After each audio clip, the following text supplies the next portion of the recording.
O Espelho Milagroso, de Anton Chekhov, voz Iba Mendes. Eu e minha mulher entramos na sala. Pairava por toda parte um cheiro acre de mofo e umidade. Ao fechar a porta, penetrou uma violenta rajada de vento que moveu um monte de papéis a um canto do compartimento. Aproximamo-nos. A luz incidiu sobre os papéis e vimos velhas cartas e imagens medievais. Pendiam retratos dos bisavós das paredes, que o tempo cobrira de limo. Ressoavam os nossos passos por toda a casa. Tossi.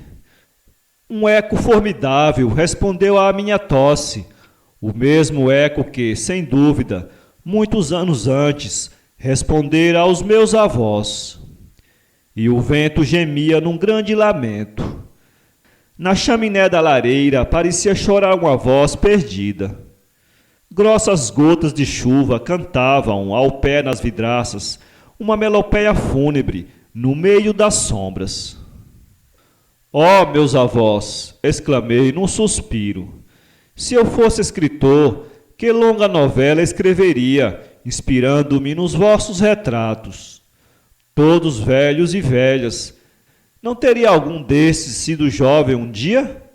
E esta velhinha, minha bisavó, esta mulher feia, horrorosa, tem história, a despeito de tudo.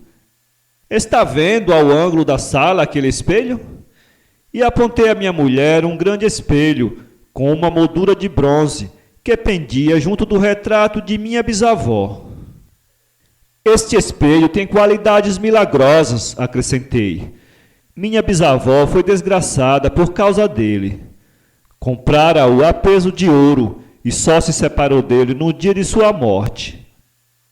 Mirava-se nele continuamente, de dia e de noite, e até quando comia e bebia.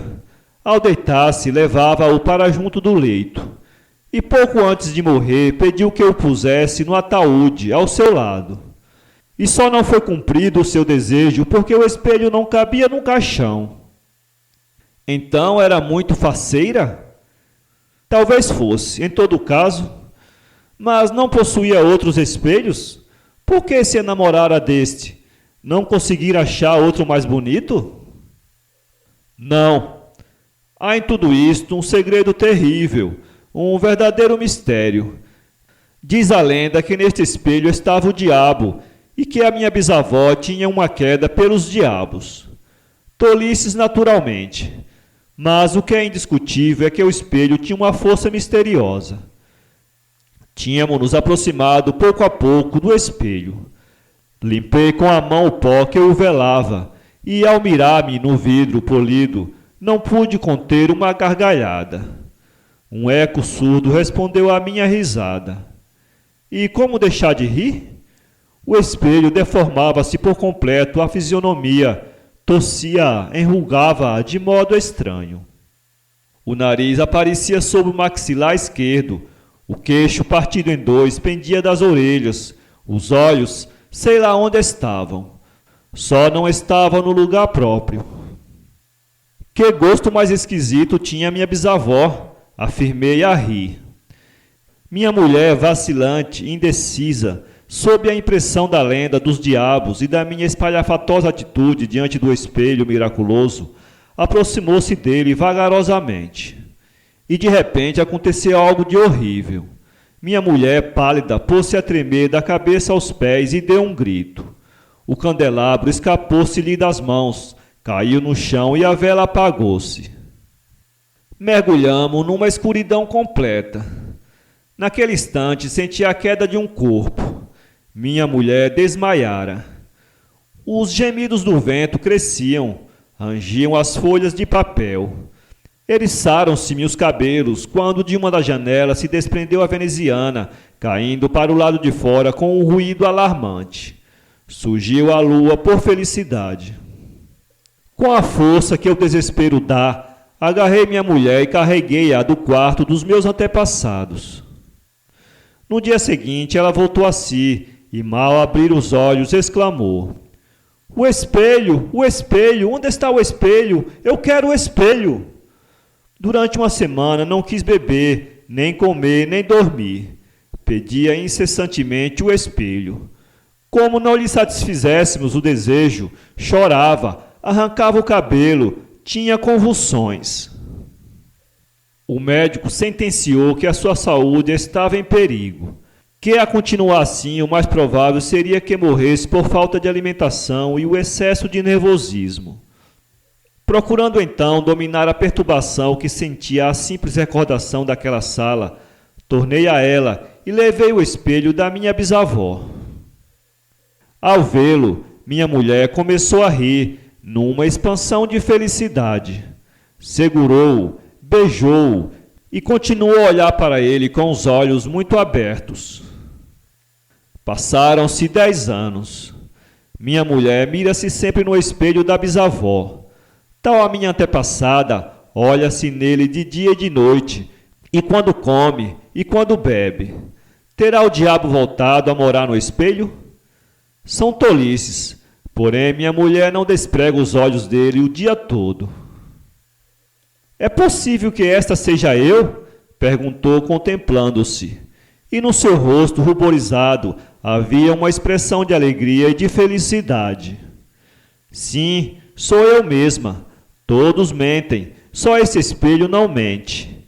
O povo mente, mente o meu marido. Se eu me tivesse visto antes, se me tivesse visto como sou na realidade, não me casaria com um homem assim, indigno de mim. Aos meus pés devem prostrar-se os homens mais belos, os cavalheiros mais dignos. Pude um dia, afinal, descobrir um mistério terrível. Achava-me ao lado da minha mulher e, por acaso, levantei os olhos para o espelho da minha bisavó, que pendia na sua moldura de bronze, diante dos nossos olhos. Fiquei deslumbrado. Vi no espelho uma mulher de beleza surpreendente, um rosto como ainda não vira igual em toda a minha vida. Era uma criação milagrosa da natureza, uma harmonia perfeita de linha, uma expressão de graça, de amor, e era minha mulher. Que é que acontecera? Em que consistia o enigma? Por que é que minha mulher, feia, bem feia, parecia um anjo no fundo daquele espelho? Por quê? A razão era simples. O espelho, torcendo o semblante disforme de minha mulher, movendo-o, trocando-lhe a disposição dos traços, corrigia-o inteiramente e assim convertia-o numa obra-prima de formosura. Agora os dois, eu e minha mulher, sentados diante do espelho, o contemplamos longamente. O meu rosto é horrível, o nariz esconde-se sob o maxilar esquerdo, os pedaços do queixo surgem, não importa onde. Mas eu olho apenas para minha mulher, bela, encantadora, e sinto que uma paixão louca, insensata, me empolga. E enquanto me inclino para ela, olhando para o espelho naturalmente, e a beijo e abraço, ela murmura em êxtase: como sou bonita, como sou bonita! Para ler esse conto, acesse www.poeteiro.com